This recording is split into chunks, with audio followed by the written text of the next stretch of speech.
Eu tinha 22 anos quando mudei do interior para a cidade grande. No início não foi nada fácil. O pouco dinheiro que ganhava mal dava para comer, pagar o ônibus e o barracão onde vivia perto de um cemitério enorme que mais parecia um parque. Como meu barracão era pequeno e não possuía televisão ou dinheiro para gastar, o cemitério era a minha única diversão. Ali passava um bom tempo admirando os mausoléus, as catacumbas e observando as visitas. Eu lembro que uns 2 meses depois da minha chegada, veio o feriado do Dia de Finados. Eu nunca havia visto tanta gente naquele cemitério. Enquanto umas pessoas limpavam as catacumbas colocando rosas, velas e rezando, outras caminhavam igual baratas tontas por toda parte buscando onde estavam os parentes, que somente eram visitados uma vez por ano. É ali. Não, menina, não é ali. É por aqui. Eu tenho certeza que ele foi enterrado do outro lado, diziam. Eu ficava imaginando o que sentiam aquelas almas perante tanto abandono e esquecimento. Depois de horas caminhando, eu sentei debaixo de uma árvore para descansar.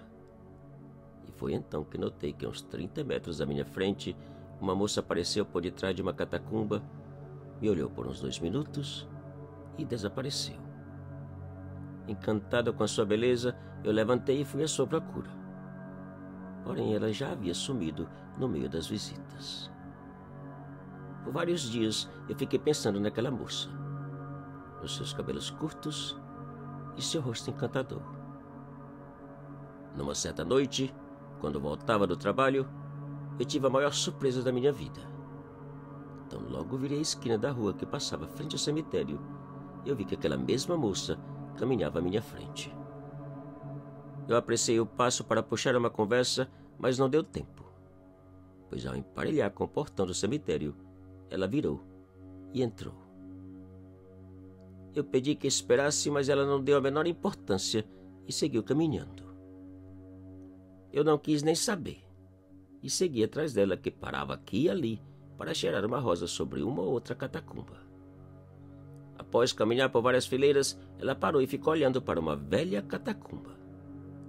Eu aproximei, lhe disse o meu nome, perguntei pelo seu e o que fazia ali sozinha. Ela me olhou para a fotografia sobre a catacumba e pouco a pouco foi desaparecendo. Eu não sabia o que pensar. Arrepiado dos pés à cabeça, eu aproximei da catacumba e vi o que jamais imaginei. A catacumba estava em pedaços, sem rosas e sem velas. E para meu espanto, no centro da lápide estava uma velha fotografia da moça com seu nome, data de nascimento e falecimento. Naquele instante, eu descobri que Maria Clara era apenas uma alma, um espírito que por alguma razão permanecia vagando por aquele cemitério. Depois daquela noite, eu reparei sua catacumba e todo fim de semana, até mudar para uma outra cidade, eu levei uma rosa e uma vela para Maria Clara, que jamais voltou a aparecer. Hoje, eu acredito que o que aquela moça linda queria era somente um pouco de cuidado, de atenção e de orações que pudessem ajudá-la a encontrar o caminho da luz.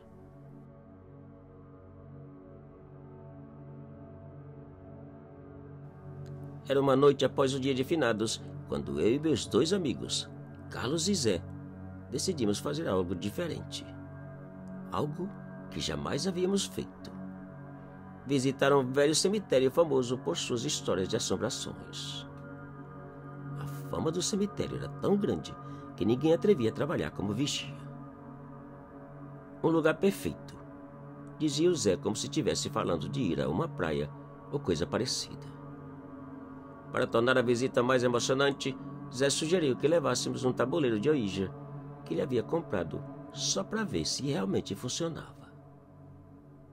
Se alguém está pensando que a bebida e a droga causam loucuras, quero que saibam que não bebíamos. Não usávamos drogas e nem sequer fumávamos. Tudo aquilo não passava de maluquice de 3 adolescentes que não tinham nada melhor que fazer. Por volta das 10 da noite, nós saímos em direção ao cemitério, que ficava quase fora da cidade. A noite estava fria e a neblina começava.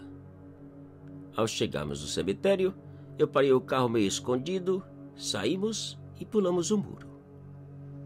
O cemitério estava completamente no escuro e praticamente coberto pela neblina. Parecia uma cena de filme de terror. Nós acendemos as lanternas e saímos caminhando procurando pelo lugar ideal para usar o tabuleiro.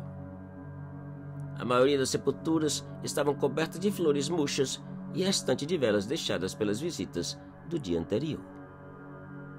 Zé parava diante de algumas sepulturas, jogava as flores no chão, reclamando da sujeira, e seguia adiante.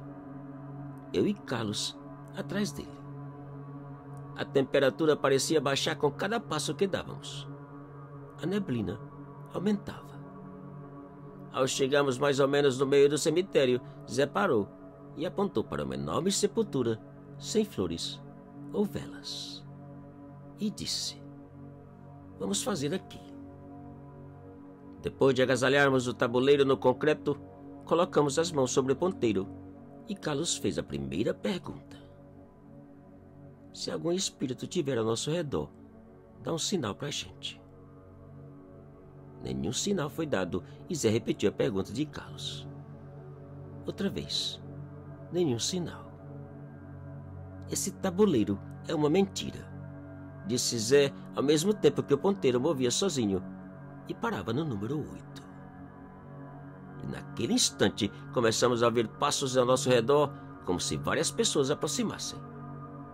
A brincadeira acabava e o terror começava.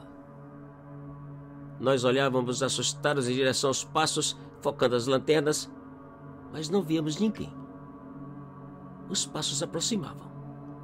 O círculo apertava. "Vamos embora", murmurou Carlos, morto de medo. Mas sair como e para onde se os passos aproximavam de tal maneira que parecíamos cercados por todos os lados? E para aumentar ainda mais o nosso pavor, o tabuleiro saiu voando e espatifou contra a catacumba ao lado. Naquele instante, uma estranha voz murmurou bem pertinho da gente: "Fora!" A carreira foi tão louca e tão desastrosa que até hoje não consigo lembrar por onde saímos daquele cemitério assombrado.